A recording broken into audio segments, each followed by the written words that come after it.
Everybody should sit.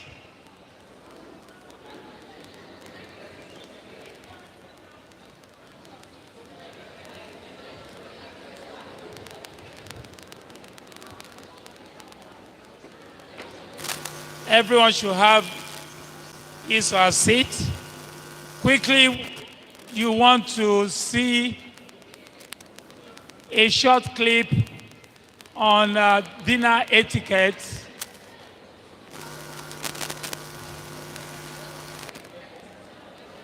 pay attention to everything. These are things that are required of you. So make sure you pay attention to it. If you have any question, you'll be free to do so, to ask at the end of the end of the viewing.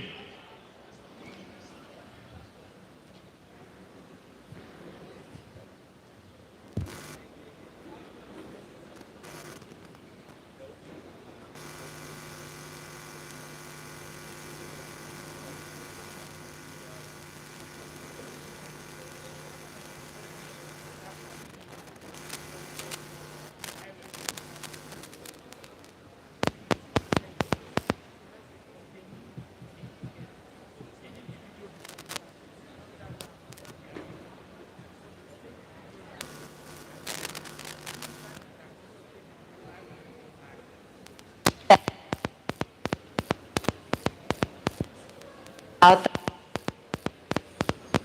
the place.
especially when it comes to functions such as this.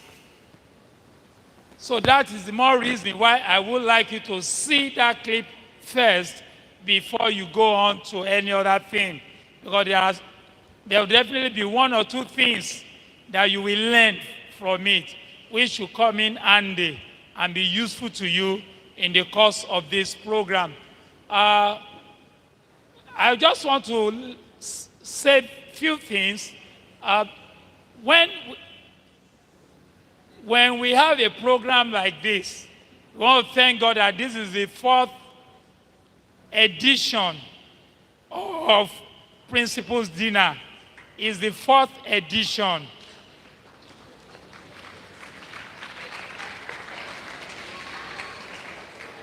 Thank you. So, it's a formal program. And as such, there are certain things that are required. The first thing is your dressing. Your dressing must be formal. Last year, we decided to go traditionally. We dress in our native traditional attire. But this time around, we have said we want to make it continental. We want to have everyone dressed formally in English attire. And that is why the boys must have, usually for dinner, what you have is a tuxedo. But if you wear suits, it is allowed. Tuxedo, for some of you, is a jacket that has a lapel like this, not the regular lapel, a shiny one, and then for some, they come with like the trouser I'm wearing now. You can see it. It also has a very, I deliberately wore this so that you have an idea of what a tuxedo looks like or what it means. It's not a regular suit. It's an evening wear. It is not everywhere that you can wear your regular suit to. It's an evening wear for dinner. For some dinner, for men, they can cut ties. There are dinners that they will just say white ties. That means everyone attending will have to adorn white tie. If you've been watching most events, traditionally the English people, they wear black tie for their own dinner. Mostly, you see them wearing black suit, white shirt, and then black tie. That makes a complete dinner wear. But you can have other arrays of colors. We are not saying it must definitely just be black or white, as we have some of you dressed this evening. And for the girls, usually it must be a gown. A dinner wear is a gown. And in most cases, a half-length gown or floor-length gown. In most cases, you see people wearing floor-length gown. But if you wear knee length, it's equally acceptable. But most cases, it's for girls, for ladies, it is gown for dinner. You will have people wearing other things, but that is usually the general acceptable wear. If I'm to judge or to rate some of the girls, I will ask them to go and change, because what they are wearing doesn't really fit into dinner wear. Then, after your dressing, the next thing that is important is your poise. Poise in the sense that the way you carry yourself is important. When it's a formal program. In most cases also, if it's adults, if we are to be this adult gathering, it could be a business. You can have a business dinner. You can have a state dinner. When it's a state dinner means maybe it's being hosted by maybe the governor, maybe somebody in charge of that is a ruler over that province or over that domain. So it could be a state dinner. It could also be a family dinner, maybe to mark special occasion, which could be wedding, which could be any other social function. And then you have people, the family members, friends are invited for the program. So when you come, your carriage is very important. And that's why you cannot just dress anyhow. Because there's a common saying that you are addressed the way you are dressed. So you must carry yourself in a noble way, in a royal way. And it gives room for interaction. It's mostly for interaction purpose, aside from the main thing, which is to eat.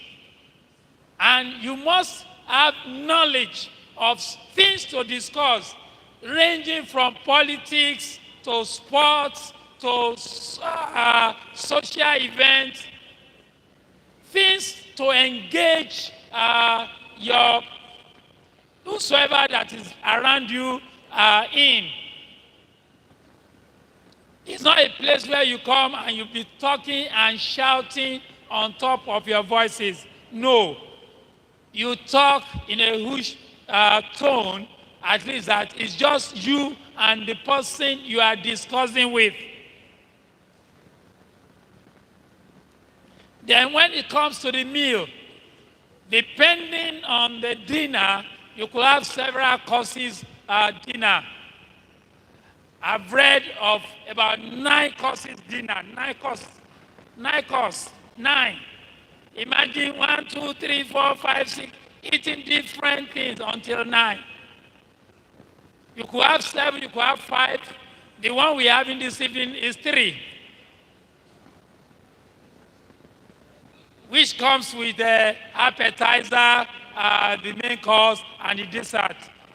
So the 3. So it ranges. And when it comes to eating, you need to know what cutleries you need and how to handle those cutleries. Ordinarily, this table should have been set for you with plates, with cups, and the cutleries spread out.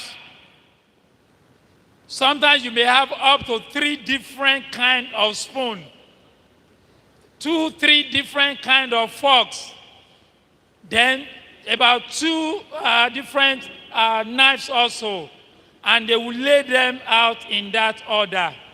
So you need to know which one you are to use for when you are taking your the appetizer, which one you are to use for the main course, which one you are to use for the dessert. So it is important. I believe the video you are going to see now will explain part of the how to use the cutleries and how to identify the right cutlery to use when you are in a program such as this. Same thing with your glass cups. You may have up to 3 glass cups placed on your table. There is one that you can only use to take water. There is one that you can only use to take maybe wine. You cannot use the one for water for wine. So all this you need to know, so that when you find yourself in a gathering like that, you will not be lost and then be looking for help, because you will know the right thing to do. There are clothes, for instance, that have been used to wrap those cutleries. That napkin also has its own use. It has its own usage.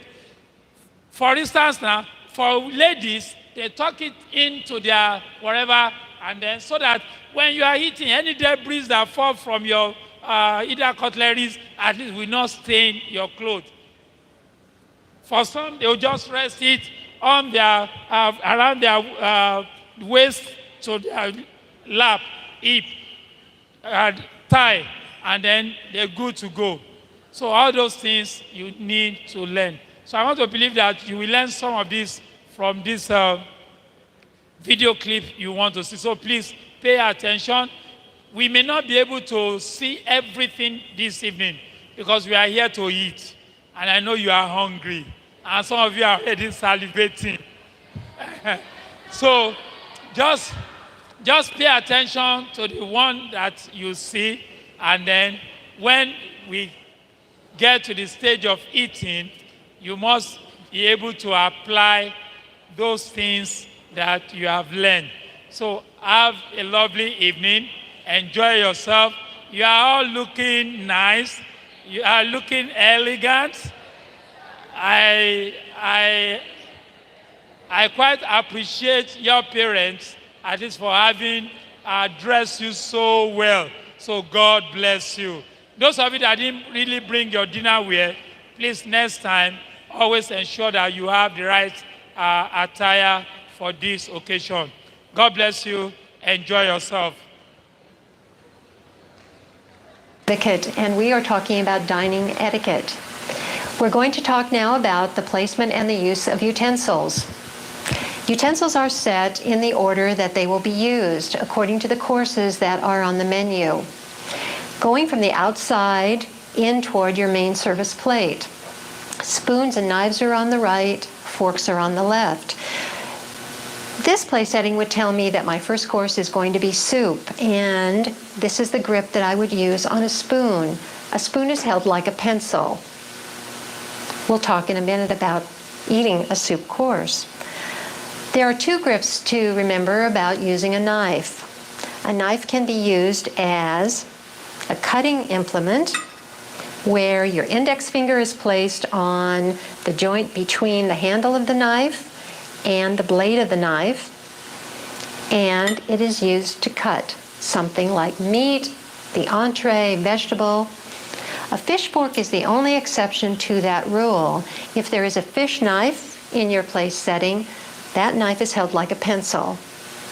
That grip is to ensure that you'll be able to remove bones, skin, whatever is part of your fish course.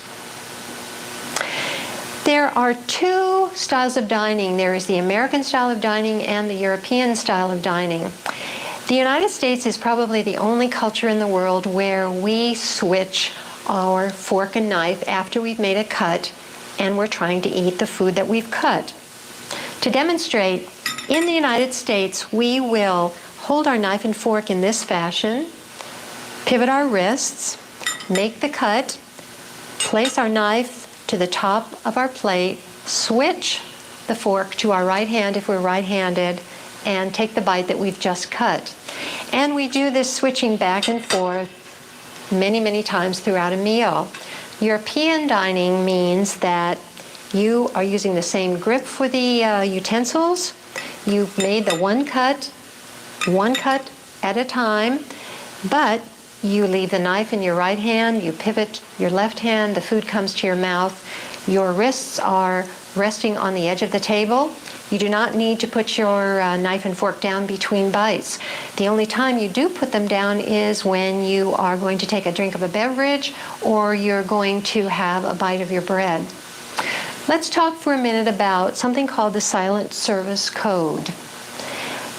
If you are dining American fashion or European fashion, there are messages that you can send to the wait staff that let them know where you are in the progress of your meal. If I'm dining American fashion, I am going to be cutting one bite at a time. When I need to take a break to take a beverage or to leave the table for some reason, I am going to place my knife and fork in such a way that there is a space between them. They're on the right side of my plate. I'm sending a message to the wait staff that I am not finished with this course. Please don't clear it away. If I'm dining American fashion and I am completely finished, I'm going to line my knife and my fork up on my plate in what's called the 10-20 position. If you envision your plate as the face of a clock, the tines of the fork and the point of the knife are going to be pointing to 10 o'clock on the face of the clock. The handles are pointing to 20 past the hour on the clock. They're parallel, they're close together, they're sending this message to the waitstaff: I'm completely finished with this course, you may clear it. Now let's talk briefly about the European style of dining. Again, the grip on the silverware is the same, but the difference is I am not going to be putting my knife down and switching my fork back to my right hand between each and every bite. I'm going to be making that cut. I'm going to be pivoting my left hand to bring that bite to my mouth. I have my elbows very close to my body. I have my wrists resting on the edge of the table. And I continue in this fashion until I need to take a sip of a beverage or I'll leave the table for some reason. At that point, I'm dining European style. I am going to crisscross my knife and my fork to send again this silent service code to the waitstaff that I am not finished with this course, please don't clear it away. When I am completely finished after having dined in the European fashion, again I will use this 10-20 position on the clock, if you will, and I will lay my knife and my fork parallel in that position with the tines of the fork down. This indicates that I've been dining in the continental fashion. We'll next talk about glassware.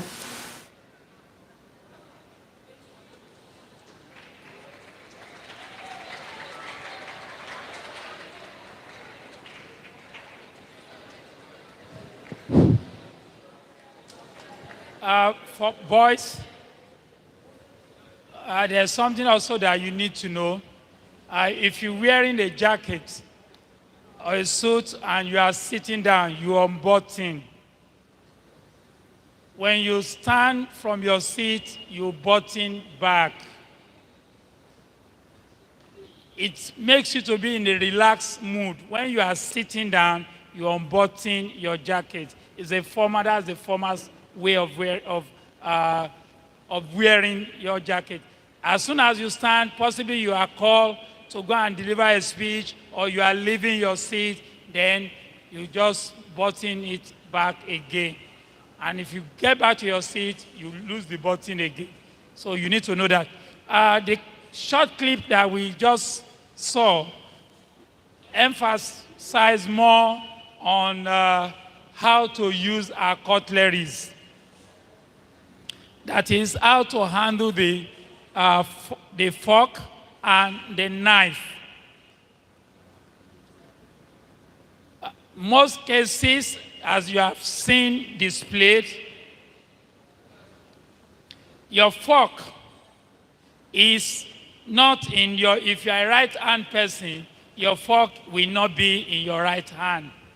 Rather, it is your knife that you will have in your right hand, and your fork will be on the left hand.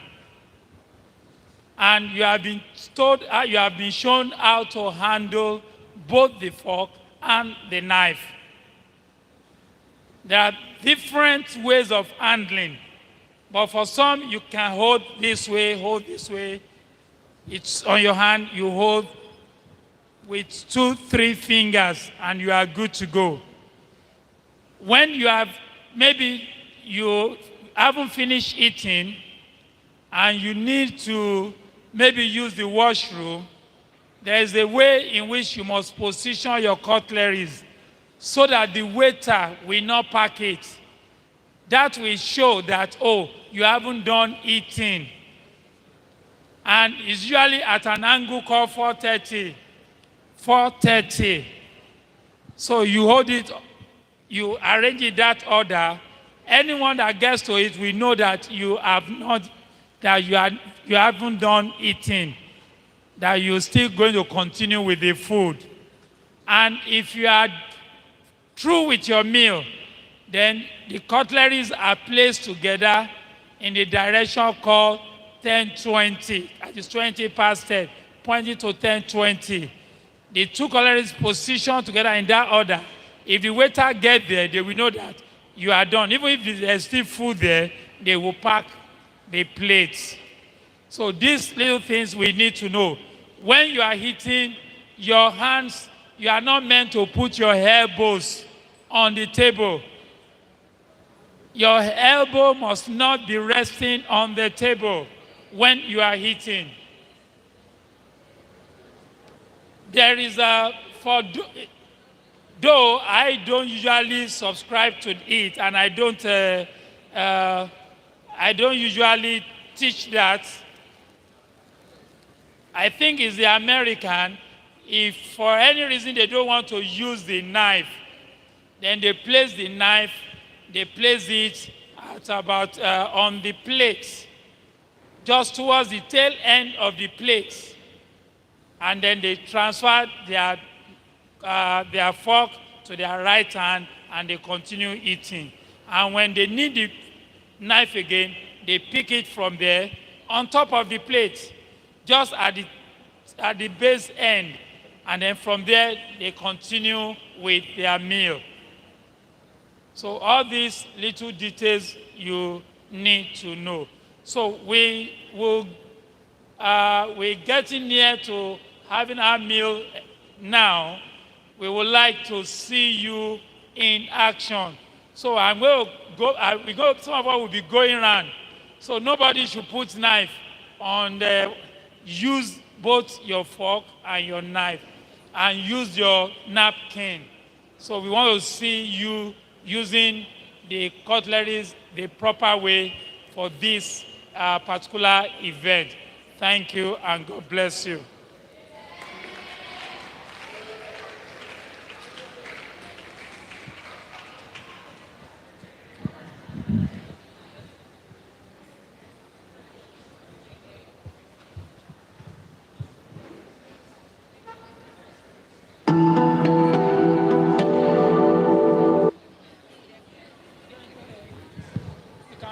I'm done with my own.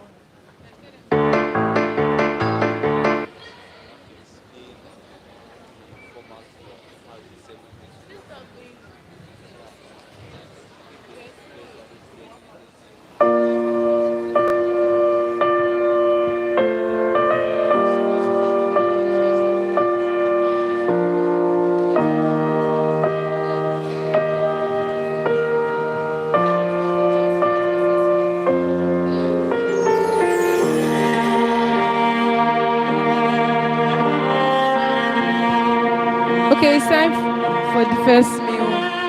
There are 2 7 points, one at that side and one at this side. So just one, stand up and be in a single file and go to the 7 points behind you. SS3s, please stand up and go to the 7 points behind you.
GS3, stand up.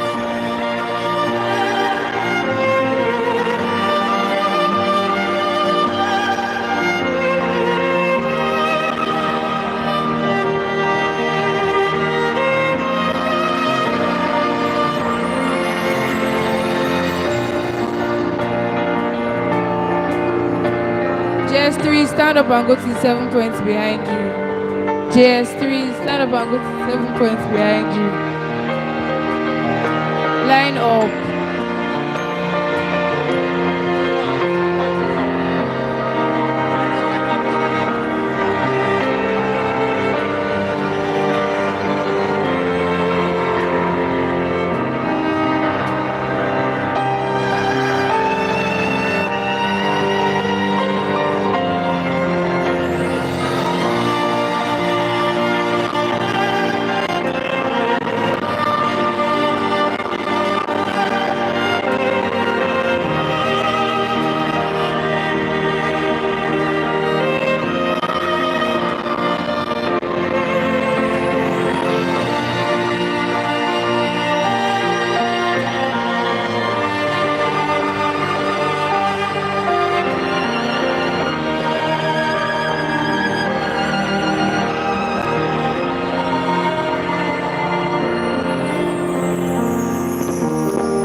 Hello, please. For the girls, please listen. Please listen, girls. I know some of you do bring off-shoulder dresses to school. And there are times that the house parent may not be able to know the extent to which it is actually off-shoulder.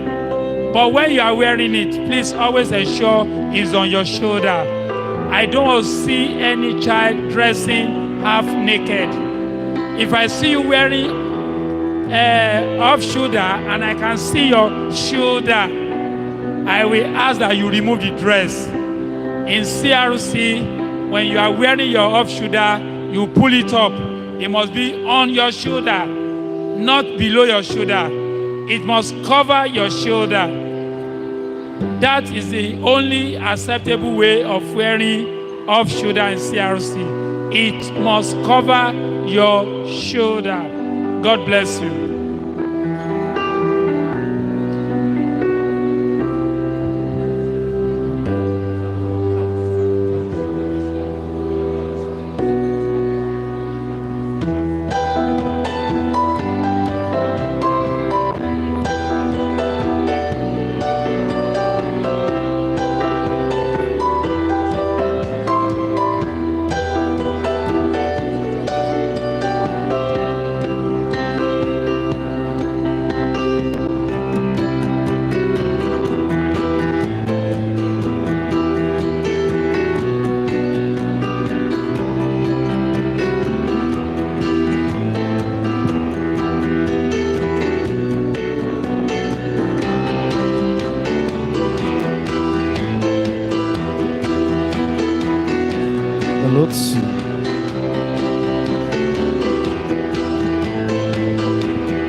Drama members, kindly get set. You're about to come on stage. Drama members, we're expecting you in a jiffy to come on stage.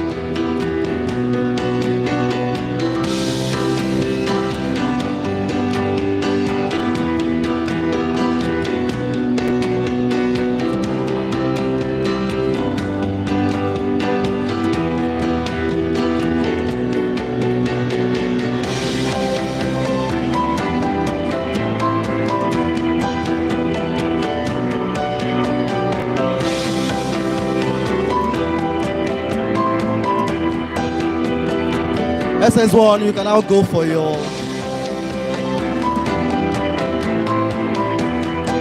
pre-appetizer. SS1, kindly stand up and go for your appetizer. SS1,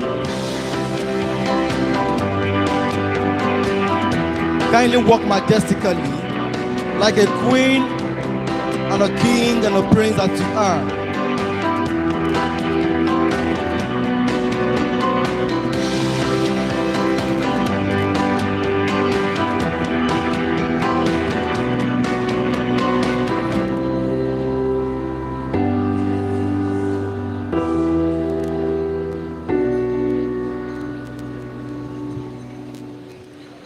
Drama members, kindly get ready.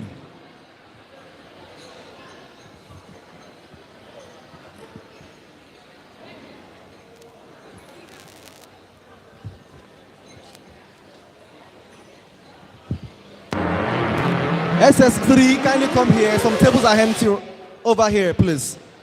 SS3, there is a 7 table here that is empty. God bless you.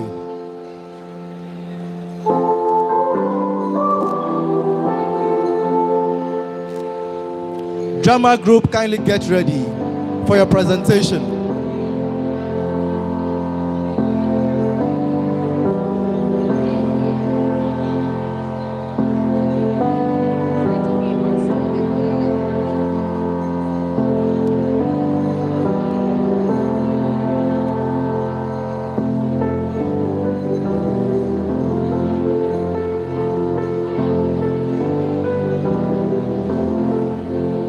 It's a night of peace.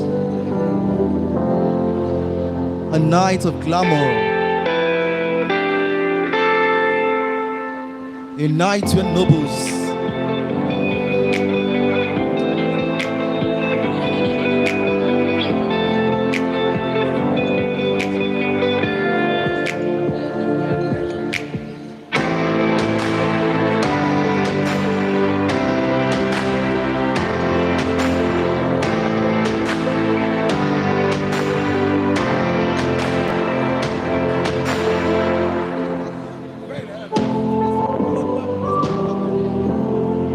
MC must eat.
Good evening, everybody. Good evening, everybody. I hope you're all having a good night. Don't worry, you will. So, I'm here to give you a little notice on what's to come in the program. So, in about an hour into the program, we're going to have an auction. And this auction is to raise money for the Konibabe Kids for Christ. As you all instructed before, you are told to bring your checks. But the thing is, you have a limit of 2,000 naira. So anything you want to buy, please plan wisely. All the money that you donate will be given to charity during the Konibabe Kids for Christ. So please get ready. Thank you.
said, Suze, please get ready for your presentation.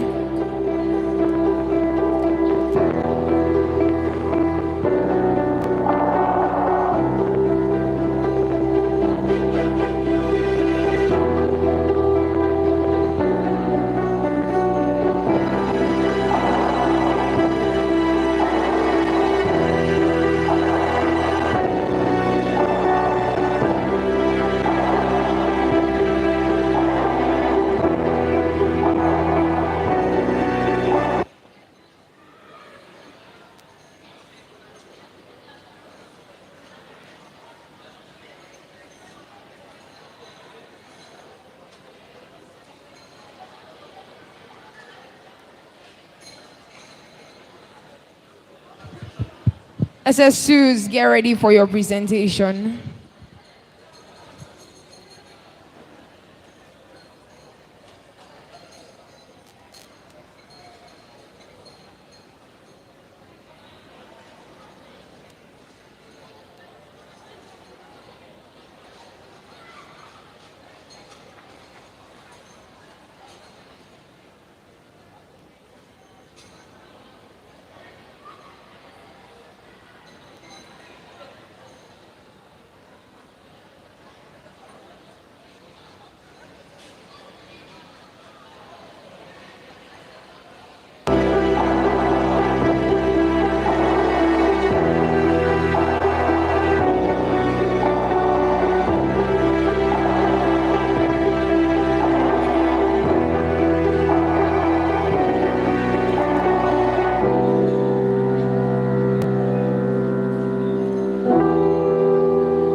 Good evening, everyone.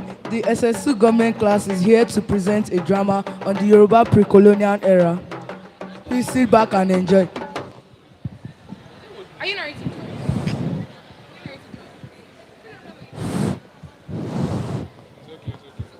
It's okay. Yeah.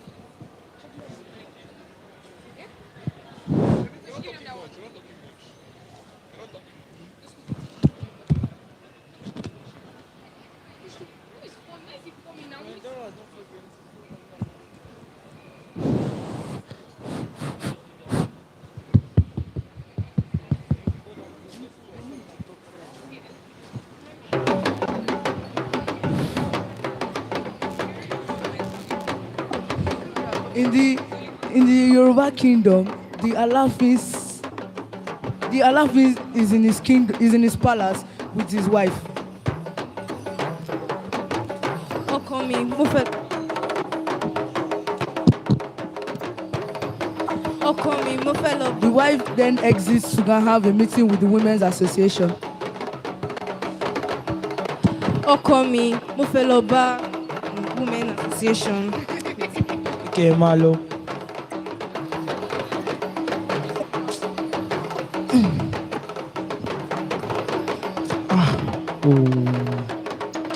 The Alafin is having a deep conversation with himself. Good. He then sends one of his bodyguards on a message. Lọ pe Wálé fún mi. Wálé, lọ pe Wálé. Let's go and call Wálé.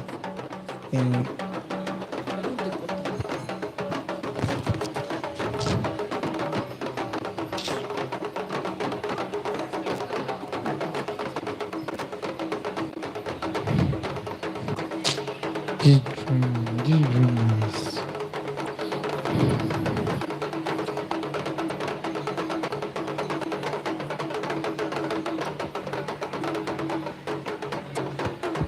Download more on freenigerbeats.com.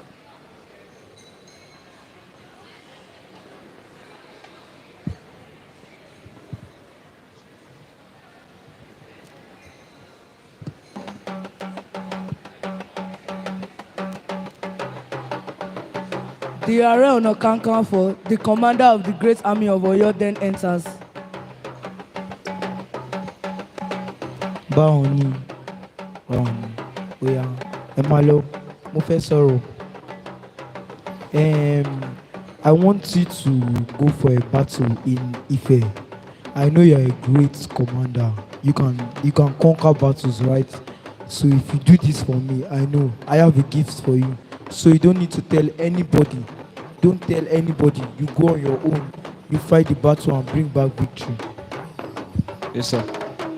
Yeah, Malo. The commander exits. What to do?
Download more on freenigerbeats.com. The battle is now over and the commander has lost. He's contemplating on what to do because according to Yoruba custom, once the commander loses a battle, he either commits suicide or he is exiled. Because of the great shame he's going to face if he goes back to his nation, he decides on suicide.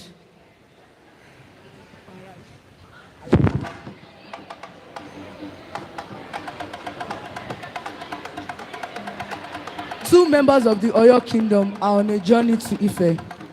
They come across the great commander and they notice him and recognize him. They then decide to carry him back to the Oyo kingdom.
you, the great